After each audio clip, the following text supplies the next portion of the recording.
नमस्कार दोस्तों, स्वागत है आप सभी का न्यूज़ फॉर यूट्यूब चैनल पर। पुरानी पेंशन योजना को लेकर लंबे समय से सरकारी कर्मचारी मांग कर रहे हैं कि सरकार उनके लिए पुरानी पेंशन योजना को लागू करे। पुरानी पेंशन योजना को लेकर लागू किए जाने को लेकर कई बार प्रदर्शन हुए। अभी हाल ही में 17 नवंबर 2024 को दिल्ली के जंतर मंतर पर एक बड़ी रैली और बैठक भी आयोजित की गई। दिल्ली में जो यह बैठक हुई थी, जिसमें केंद्र, राज्य व केंद्र शासित प्रदेशों व स्वायत्त विभागों के हजारों कर्मचारी इस बैठक में सम्मिलित हुए और एक विशेष रणनीति यहां पर तय हुई। जैसे कि कर्मचारियों का यहां पर यह कहना है कि हम केवल इतना चाहते हैं कि पुरानी पेंशन स्कीम को फिर से लागू कर दिया जाए और एनपीएस को खत्म किया जाए। उनका यह आरोप है कि एनपीएस कर्मचारियों के लिए बेहद नुकसानदायक है। 17 नवंबर को यह जो सबसे बड़ी रैली आयोजित की गई थी, इसमें रैली में आए 40 प्रमुख कर्मचारी नेताओं ने एकमत से प्रधानमंत्री नरेंद्र मोदी को अन्य नेताओं से अभी यह आग्रह किया है कि इस मुद्दे को संसद में उठाया जाए।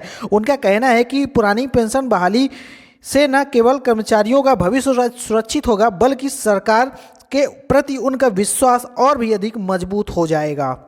कर्मचारी यही लगातार कह रहे हैं, चाहे कोई भी स्टेट के कर्मचारी हों या फिर केंद्र सरकार के कर्मचारी हों, कि no NPS, no UPS, only OPS, यानी सिर्फ कर्मचारी ओपीएस चाहते हैं, क्योंकि पुरानी पेंशन बहाली ही कर्मचारियों का एक अच्छा भविष्य सुनिश्चित कर सकती है। आप सभी की जानकारी के लिए बता देते हैं कि एक बार फिर से काफ़ी बड़ा ऐलान कर दिया गया है। अखिल भारतीय प्राथमिक शिक्षक संघ देश भर में पुरानी पेंशन नीति की बहाली हेतु आंदोलन लगातार चला रहा है और इनके माध्यम से यह कहा जा रहा है कि केंद्र सरकार हो या फिर राज्य सरकार हो, पुरानी पेंशन बहाली को लेकर अभी कोई भी ठोस कदम नहीं उठा रहे हैं। केंद्र सरकार ने ओपीएस की जगह यूपीएस को लागू कर दिया है, जो आंशिक सफलता है। और यह भी कहा गया, जब तक पुरानी पेंशन नीति बहाल नहीं होती, हमें एकजुट होकर संघर्ष करना पड़ेगा। हालांकि जितने भी कर्मचारी हैं, उनकी तरफ से यही ऐलान किया गया है कि जल्द ही एक बड़ा आंदोलन किया जाएगा पुरानी पेंशन बहाली को लेकर, जो कि यह आंदोलन देशव्यापी हो सकता है। जैसे कि कुछ प्रमुख राज्य हैं जहां पर पुरानी पेंशन योजना को लेकर घोषणा कर दिया गया है। हिमाचल प्रदेश, राजस्थान, पंजाब, झारखंड और छत्तीसगढ़ में पुरानी पेंशन योजना लागू किए जाने की घोषणा कर दिया गया है। केंद्र सरकार का तो यही कहना है कि अगर पुरानी पेंशन योजना लागू किया गया तो अर्थव्यवस्था पूरी तरह से डगमगा जाएगी और 79% कर्ज सिर्फ पेंशन देने में ही जा रहा है। जैसे कि सरकार के माध्यम से यूपीएस यानी यूनिफाइड पेंशन स्कीम को लागू कर दिया गया है, जो कि यह यूपीएस 1 अप्रैल 2025 से पूरी तरह से लागू कर दिया जाएगा, जिसमें कर्मचारी अगर 25 साल की पूरी सेवा सरकारी तौर पर देते हैं तो उन्हें अंतिम जो उनका मूल वेतन है, अंतिम औसत का 50% पेंशन के तौर पर उन्हें अनिवार्य रूप से दिया जाएगा। अगर कर्मचारी 10 साल की सिर्फ सेवा करते हैं तो उन्हें 10,000 फिक्स्ड पेंशन मासिक तौर पर दिया जाएगा। ये यूपीएस के थ्रू दिया जाएगा।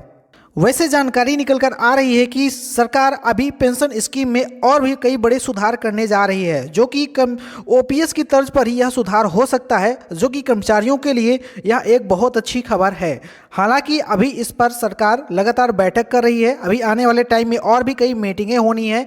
मुझे लगता है कि इस पेंशन में अभी बहुत सारे सुधार होने हैं, जो कि ओपीएस के तर्ज पर ही यह पेंशन स्कीम हो जाएंगी।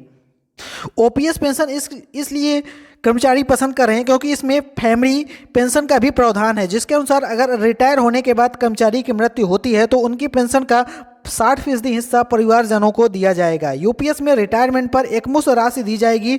इसकी गणना कर्मचारियों के हर 6 माह ने की सेवा पर मूल वेतन और महंगाई भत्ते के 10वें हिस्से के तौर पर यहां पर दिया जाएगा। यूपीएस में रिटायरमेंट के बाद पेंशन बढ़ाने का भी प्रावधान है, जिसे इंडेक्स से जोड़ा गया है। यूपीएस केवल सरकारी कर्मचारियों के लिए ही है।